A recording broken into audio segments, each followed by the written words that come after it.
से जब मोदी जी दोबारा शपथ लेंगे तो सबसे पहले नाजिया माथा टेकेगी भगवान राम जी के मंदिर में। मैं वैसे बोलते हुए कहीं फतवा ना जारी हो जाए। फतवा जारी होगा तो भारत में जितने कोर्ट है उसी में चप्पल घिसवा दूंगी। अस्सलामुअलैकुम गाइस, आपका स्वागत है मेरे यूट्यूब चैनल पर। गाइस, नाज़िया इलाही खान का नाम आप लोगों ने बहुत सुना होगा। ये एक सीनियर लॉयर हैं सुप्रीम कोर्ट की और टीएमसी के एक फॉर्मर स्पोक पर्सन भी हैं। करेंटली बीजेपी बंगाल में स्पोक पर्सन भी हैं। ये बेबाक तरीके से इस्लाम पर बोलती हैं, राम मंदिर पर भी इन्होंने बोला है बहुत कुछ, इस्लाम पे भी बहुत कुछ बोला है और जो है मुस्लिम राइट्स को लेके भी बोला है और असदुद्दीन ओवैसी को भी लेकर भी उन्होंने कुछ बयान दिए हुए हैं एक पत्रकार से बात करते हुए। आइए वीडियो की तरफ चलते हैं बिना किसी देरी के, लेकिन उससे पहले मेरी एक छोटी सी रिक्वेस्ट है आप लोगों से कि प्लीज़ मेरे चैनल को लाइक शेयर सब्सक्राइब सपोर्ट ज़रूर करिएगा, बहुत मेहरबानी होगी। चलिए बिना वक्त ज़ाया किए वीडियो की तरफ चलते हैं। बहुत अच्छा महसूस कर रही हूँ। देखिए, हम भगवान को चुने, सहन होता है, समझ में भी आता है, लेकिन भगवान ने हमारे भारत के प्रधानमंत्री को चुना, ये बहुत बड़ी बात है। मोदी जी को चुना, ये बहुत बड़ी बात है कि 1993 के संघर्ष से 2024 में अब जाकर के जो आस्था थी, जो विश्वास था, जो सपना था, वो पूरा होने जा रहा है। राम राज होने जा रहा है और अब तो राम जी वहाँ पर आ भी चुके हैं, विराजमान हो भी चुके हैं। मुझे ऐसा लगता है कि ये बहुत पहले हो जाना चाहिए था। सनातनियों को उनका हक बहुत देर से मिला है, बहुत देर से मिला है। आज अगर मेरी माँ को या मेरी नानी को, मेरी दादी को अगर कोई मक्का मुअज़्ज़मा जाने से रोक रहा होता तो मुझे कैसा लगता, मुझे कितना बुरा लगता कि नहीं आप मदीना नहीं जा सकती हैं, नहीं आप मक्का नहीं जा सकती हैं, आपको नहीं जाने देंगे, तो मुझे बुरा लगता ना।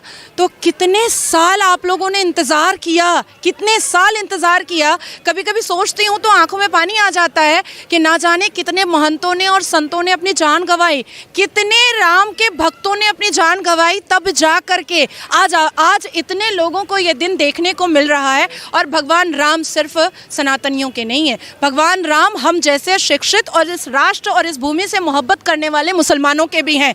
हमें भी पूरी श्रद्धा और आस्था है उन पर, हमें भी पूरा विश्वास है उन पर। और इसीलिए मैंने कहा कि 411 सीटों से जब मोदी जी दोबारा शपथ लेंगे तो सबसे पहले नाजिया माथा टेकेगी भगवान राम जी के मंदिर में। मुस्लिम होकर के मंदिर में जाऊंगी। लो, कोई पहली बार थोड़े ही हो रहा है। और मुस्लिम होकर के मैं मंदिर क्यों नहीं जा सकती हूँ भाई? क्या मैं आफ्ताब की तरह बोटियां कर रही हूँ? क्या मैं नासिर खान की तरह बलात्कार कर रही हूँ या अवैसी की तरह भारत के माहौल को भड़काऊ भाषण दे करके खराब कर रही हूँ, या लैंड माफिया खोल करके बैठी हूँ वक्फ बोर्ड की तरह, या हलाल सर्टिफिकेट की तरह जाली धंधा कर रही हूँ, या हलाला के नाम पर प्रोस्टिट्यूशन करवा रही हूँ? मैं तो ऐसा कुछ नहीं कर रही हूँ। मैं तो आस्था और विश्वास की जगह पर आ रही हूँ, एक पाक जगह पर आ रही हूँ, एक पवित्र जगह पर आ रही हूँ। मैंने क्या गलत किया? मैंने कुछ भी गलत नहीं किया। नहीं लगता मैं वैसे बोलते हुए कहीं फतवा ना जारी हो जाए। फतवा जारी होगा तो भारत में जितने कोर्ट है उसी में चप्पल घिसवा दूंगी। बहुत बढ़िया, जय श्री राम। अगर एक मुस्लिम महिला हिंदू के भजन को गा देती है तो उसके लिए फतवा जारी हो जाता है और आप खुलकर बोल रही हैं। हाँ, मैं तो खुलकर बोलूंगी, एकदम खुलकर बोलूंगी, काहे नहीं बोलूंगी? कौन रोक सकता है मुझे? अवैसी साहब के पास, मदनी साहब के पास, बर्क साहब के पास बहुत बड़ा फ्रीडम ऑफ स्पीच है। आर्टिकल 19, 14, 21, 22, 29 मेरे लिए नहीं है। काहे नहीं होगा मेरे लिए? मेरे लिए नहीं होगा। बहुत बढ़िया। हम भी फ्रीडम ऑफ स्पीच पे बात करेंगे, फ्रीडम ऑफ स्पीच पे बात एकदम। और मैंने तो संविधान पढ़ा हुआ है। अवैसी अगर बैरिस्टर है तो नाजिया कोई जाहिल अनपढ़ तो नहीं है कि वो समझा देंगे भाई मेरा फ्रीडम ऑफ रिलीजन है, मेरा फ्रीडम ऑफ स्पीच है। तो मेरा कहाँ चला गया? मेरा कहाँ चला गया? मैं जाकर के सीरिया में ढूंढूं क्या अपना फ्रीडम ऑफ स्पीच? मैं सीरिया में ढूंढूंगी क्या? बहुत बढ़िया, बहुत बढ़िया। फ्रीडम ऑफ स्पीच की बात कर रहे हैं तो बात भाईचारे की करिए ना।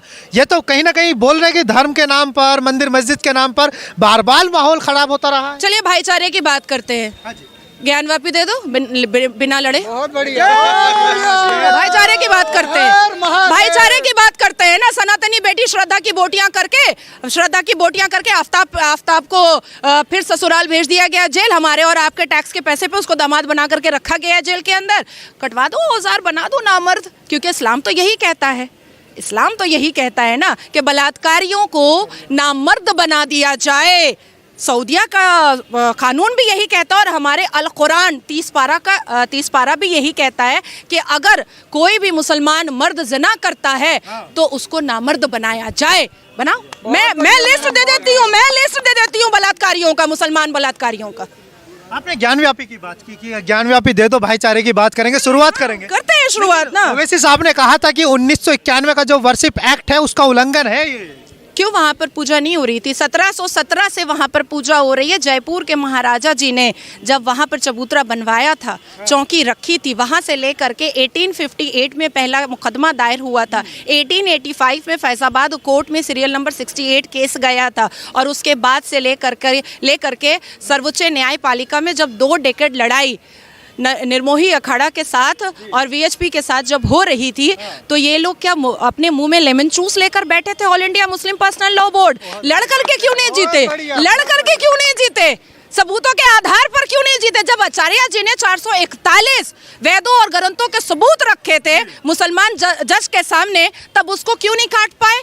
अरे भाई, लीगल भी आप जीते हैं, धार्मिक भी आप जीते हैं और इमोशनली भी आप जीते हैं। तीनों आधार पर आपकी जीत हुई है। तो अब इसमें क्या हम लोग क्या बोल सकते हैं? और अवैसी साहब जो बोल रहे हैं वो अपना टीआरपी बनाने के लिए, माहौल गर्म करने के लिए ये सब बोलते रहता है। खुद बैरिस्टर है, 5 मुसलमान भी बैरिस्टर नहीं बना पाया, 5 मुसलमान भी बैरिस्टर नहीं बना पाया। लेकिन मैम, एक तरफ जहां राम के नाम पर राजनीति तो दशकों से होती आई, लेकिन अब सीधा सीधा आरोप लग रहा है कि बीजेपी जो है एक पॉलिटिकल इवेंट ऑर्गेनाइज कर रही है, ये कोई आस्था वास्ता का प्रोग्राम नहीं है। तो फिर अवैसी भी नमाज बिछा करके नमाज जो है अपने सियासत के फायदे के लिए ही पढ़ता होगा, उसी के लिए पढ़ता होगा। धार्मिक अगर किसी के धर्म को हम उंगलियां उठाएंगे तो हमारे धर्म पर भी तो उंगलियां उठेंगी ना। आप लोग बहुत शरीफ आदमी लोग हो, सनातनी बहुत टॉलरेंस है, बड़ा बर्दाश्त है आप लोगों के अंदर। ऐसा इसलिए बताया जाता है। कौन बता रहा है? आमिर खान ने कहा था ना कि इस देश में इंटॉलरेंस बढ़ गया है, डर लगता है अब। यहाँ का नमक खा करके और यहीं के थाली में लुंगी उठा करके हगने वाले को मैं एकदम वैल्यू नहीं देती हूँ, एकदम वैल्यू नहीं देती हूँ। इसलिए लाल सिंह चड्ढा का मैंने लुटिया डुबो दिया था सारे स्टेट में केस करके, सारे स्टेट में मैंने केस करवाया था कि इसको बैन करो। अच्छा मैम, एक तरफ अभी बहुत पवित्र जगह हम लोग खड़े हैं, प्रभु हनुमान जी का ये स्थान माना जाता है और बहुत प्राचीन है। जब कहा जाता है कि कण कण में राम है, व्यक्ति व्यक्ति में राम है और राम की कोई अस्तित्व नहीं जान पाया, ना जान पाएगा, क्योंकि वो बिना आकार के होते हैं, आस्था तो यही कहती है। तो फिर जब रोम में राम है तो इतना पैसा लगा करके एक भव्य मंदिर बनाने की क्या आवश्यकता थी? लोग कह रहे हैं कि एक अच्छा हॉस्पिटल बन जाता राम के नाम पर, एक अच्छा विश्वविद्यालय बन जाता तो लोगों के लिए फ़ायदा होता ना। कौन सी मस्जिद जो है वो हॉस्पिटल और यूनिवर्सिटी खोल रही है? कोई मस्जिद खोली है क्या? नहीं। तो कहीं से तो शुरुआत करनी पड़ेगी ना। नहीं, सारी मंदिरें सरकार को टैक्स दे रही हैं, सारी मंदिरें यूनिवर्सिटी खोल रही है, कैंसर हॉस्पिटल खोल रही है, गुरुकुल खोल रही है। मंदिरें तो बहुत पार्टिसिपेट कर रही हैं, बहुत, और अपने पैसे से पार्टिसिपेट कर रही हैं। और राहुल बाबा के अब्बा जान ने बनवा दिया क्या मंदिर? अब्बा जान या पापा? अब्बा जान पापा ने। अरे कश्मीरी पंडित है। नहीं, उनके घर में उनके कौन है कश्मीरी पंडित? राहुल गांधी है, खानदानी मुसलमान है। हाँ, देखिए अंकल जी एकदम सही कहे हैं। 1954 दत्ता तेरे को मानने सुनिए 1949 में अजमेर शरीफ गए थे नेहरू साहब जी। नेहरू मामू बनाए हैं हम लोग सबको, आप लोगों को कुछ ज्यादा ही बनाए हैं। चाचा वो है नहीं, वो मामू बनाए हैं आप लोग सबको। अजमेर शरीफ गए 1949 में और 1950 में एक मंदिर का उद्घाटन हुआ था, वहाँ नहीं गए थे। 1955 में जब सऊदी अरबिया के शहजादे आ रहे थे तो सारी मंदिरों पे पर्दा ढक दिया था और ला इलाहा का बोर्ड लगा दिया था। 1966 में इंदिरा गांधी ने साधु स्लॉटर करवाया था। अब आप बताइए, अजमल खसब पे 30 करोड़ रुपया खर्चा करवाया गया था मेहमान नवाजी पर। अब आप बताइए उनको मैं अब्बा जान ना बोलूँ तो और क्या बोलूँ? अगर मुसलमानों से भी इतनी मोहब्बत होती ना तो कभी भी शाबानो सायराबानों को कलपता, रोता, तड़पता नहीं छोड़ते, कभी नहीं छोड़ते। तो वो तो कह रहे हैं कि हम भाईचारे की बात करते हैं, देश की एकता की बात करते हैं, अखंडता की बात करते हैं, और जबकि दो भाई एक दूसरे की शक्ल नहीं देख पाते हैं। मेनका गांधी और सोनिया गांधी भी एक दूसरे की शक्ल नहीं देखती है। वरुण गांधी और राहुल गांधी भी एक दूसरे की शक्ल नहीं देखते हैं। और भाईचारा, कौन सा भाईचारा भाई? निकले तो है भारत जोड़ो न्याय यात्रा पर, लोगों को न्याय दिलाने। पश्चाताप यात्रा है, पश्चाताप यात्रा। क्यों? क्योंकि जिनके पूर्वजों ने और बाप दादा ने, अब्बा जान ने सबसे ज़्यादा अन्याय किया है, उसी की माफ़ी के लिए यात्रा निकाल रहे हैं। और मैं और एक बात बता देती हूँ, 4000 किलोमीटर चले थे चवन्नी अठन्नी एक्ट्रेस को लेकर के, उसके बाद धीरज शाहू को लेकर के जो गड्डियों का साम्राज्य था, उसके बाद कन्हैया को लेकर के जो हिंदुस्तान तेरे टुकड़े होंगे इंशाल्लाह इंशाल्लाह का नारा लगाता था। क्या पाली है, क्या पाली है? 3 राज ना मिला ना वाह, और 3 राज में क्या हुआ? मुंह के बल गिरे हैं। ठीक है, अब उनको थोड़ा और यात्रा करने दीजिए। इस बार एकदम पत्ता साफ, कांग्रेस मुक्त भारत हो जाएगा, कांग्रेस एकदम। और इसी प्राचीन हनुमान मंदिर को साक्षी मान करके मैं आपसे कहती हूँ कि पूरे अंगनाई में मैं दिया जलाऊंगी, पूरे अंगनाई में। चलिए, आप तो जला लेंगे, लेकिन जो और अन्य मुस्लिम भाई हैं, जो मुस्लिम समुदाय के लोग हैं, उन्हें क्या करना चाहिए? देखिए, मैं किसी का ठेका लेकर के नहीं बैठी हूँ। मेरी बहनें, जो मुसलमान बहनें, आज देखिए मैं सुबह में न्यूज़ पे थी, मुजफ्फरनगर की बहनें जो हैं वो हाथ में मेहंदी लगवा रही हैं श्री राम भगवान जी का। अच्छा, ठीक है, श्री राम भगवान जी की मेहंदी लगवा रही हैं। और कुछ आए चुन्नू मुन्नू लुंगी छाप वाले जाहिले आजम, ठरके आजम लोग आए थे, आ करके उनको धमकाएं कि अगर आप निकाह की हुई हैं तो आपका निकाह टूट गया, और अगर आप मुसलमान हैं तो आपका इस्लाम छूट गया। मैंने कहा कुरान के पन्ने में बता दो, सूरा नंबर बता दो, वर्सेस नंबर बता दो, अरबा निस्फ सलासा कहाँ पर लिखा हुआ है, कौन से पारा में, वो बता दो। कोई भी हदीस का नंबर बता दो कहाँ पर लिखा हुआ, नहीं बता पाया तो मैंने कहा पतली गली से निकल जा भैया, झूठ झाट मत फैला। जिस प्रकार से राम मंदिर बन रहा है, लोग पूछते हैं कि इसका देश के जीडीपी में क्या योगदान हो। ले भैया, ये 3.5 करोड़ टूरिस्ट इस बार 2021 और 22 का डेटा आपको नहीं पता? नेहरू से लेकर के, राजीव गांधी से लेकर के, सोनिया के आंचल से जो मौन व्रत की सरकार निकली थी, तब जीडीपी कितना था पता है? 3%। 3% था, और आज कितना है? 7.9% है। और कल का डेटा देखिए, हम लोग फिर डिफेंस में 4थे पोजीशन पर। एक आलू बम फोड़ने से पहले भी ना लोगों का दिल फटने लगता है कि नहीं अब नहीं फोड़ेंगे। तो उन लोगों को क्या जवाब देंगे या संदेश देना चाहेंगे कि जहां से कहीं ना कहीं ये बात उठ के आई थी जब हम एक बार ग्राउंड पे थे कि अभी तुम्हारी बीजेपी की सरकार है तो मंदिर बन गया, जब हमारी आएगी तो तख्ता पलट कर देंगे, और मंदिर भी वहां से हटा दिया। ये जो यहाँ पर आपको दिख रहे हैं ना, ये अब कांग्रेस का जमाना नहीं है। 82.7% लोगों को चीर करके अगर राम मंदिर औकात है 14% को तोड़ने की, तो तोड़ के दिखाए इसे, दिखाए खाली दिखाए। सबसे आगे नाजिया इलाही खान खड़ी रहेगी। हमारा कुरान कहता है लकुम दीनकुम वलिय दीन, आप अपने धर्म की इज्जत करो और दूसरों को उसके धर्म की इज्जत करने दो। और मैं अपने आप को और मुसलमान अपने आप को इस अथॉरिटी की पोजीशन में लेकर आना छोड़ दें। कितने % मुसलमान?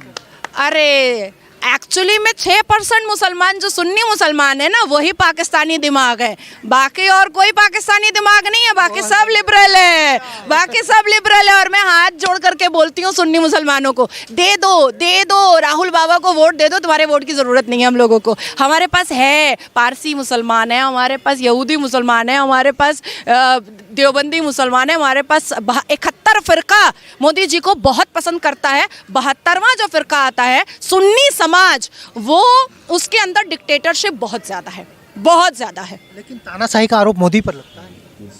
कोई एक बात बताइए, क्यों 33% वुमेन रिजर्वेशन बिल पास कराना तानाशाही होता है? 3 तलाक से मुसलमान बेटियों को रिस्पेक्ट दिलवाना, 3 तलाक बैन करके ये तानाशाही होती है क्या?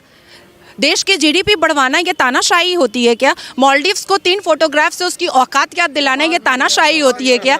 पीओके में 24 सीटें के बारे में बात करना पार्लियामेंट के अंदर ये तानाशाही होती है क्या? पाकिस्तान के आतंकवादियों के आंख में आंख मिला करके ये कहना कि तुम घुसो कब्रिस्तान यही खोद देंगे, ये तानाशाही होती है। चीन पर क्यों चुप हो जाता है? चीन पर कौन चुप है? चीन पे तो पाकिस्तान चुप है, क्योंकि चीन पाकिस्तान का आका है। तो मैम, चीन भी तो अरुणाचल प्रदेश में घुस रहा है। राहुल गांधी आरोप लगाते कि विदेश मंत्रालय सही आंकड़े नहीं देता। देखिए, कहीं राहुल गांधी तो नहीं घुसा रहा अपने पॉकेट में रख करके, क्योंकि काफी प्रूफ मेरे पास है। प्रूफ है, वक्त आने पर निकालूंगी ना, एकदम। आप लोगों ने देखा वीडियो में कि किस तरह से नाज़िया इलाही खान जो है बेबाक अंदाज में बोले चली जा रही हैं, और जो है इस्लाम पे भी उन्होंने बहुत कुछ बोला। और मुसलमानों पर भी तंज कसा, ओवैसी साहब पर भी कहा, यहाँ तक कि बीजेपी को बड़ा जोर शोर से सपोर्ट कर रही हैं कि बीजेपी अगर इस बार जीती तो राम मंदिर में सबसे पहले माथा टेकने जाएंगी और हनुमान जी की मंदिर में अंगनाई में सारे दीप जलाएंगी, उन्होंने कहा है। और ये भी कहा कि अगर जो है मेरे खिलाफ कोई फतवा जारी करता है, मैं एक मुसलमान हूँ, अगर मैं मंदिर जाती हूँ और दीप जलाती हूँ, माथा टेकती हूँ, इस पर भी अगर कोई फतवा जारी करता है, हर स्टेट में चप्पल घिसवा दूंगी सबका। कि क्या राय है प्लीज कमेंट करके जरूर बताइएगा। उम्मीद है वीडियो बहुत अच्छी लगी होगी। मिलते हैं किसी एक ऐसी वीडियो के साथ, तब तक के लिए इजाजत दीजिए। अल्लाह हाफिज।